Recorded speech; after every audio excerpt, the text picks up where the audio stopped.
షడ్రుచులనగా 6 రుచులు అంట తీపి కారం పులుపు ఉప్పు చేదు వగరు 6 ఋతువులకు అర్థం ఈ రుచులంట కష్ట సుఖాలన్నీ ఆ రుచులే చూపునంట యాప పువ్వు తీసి మామిడికాయ కోసి బెల్లమింత దంచి మిరపకాయ వేసి ఉప్పు కొంచెం పోసి చింతపండు పిండి కలిపేస్తే అవుతుంది ఉగాది పచ్చడి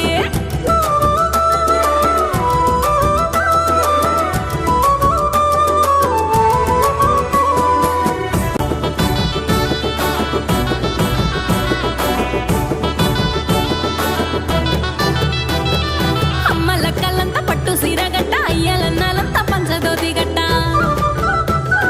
పిల్లలంతా చేరి ఆటలెన్నో ఆడ వంటకాలు అన్ని ఇంటి నిండా వండ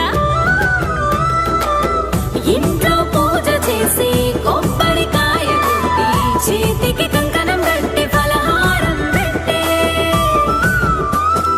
అయ్యగారు వచ్చి పంచాంగం బట్టి రాశి ఫలం చూసి మంచి చెడులు చెప్పే హిందువులకి ఇదే కదా ముఖ్యమైన పండగ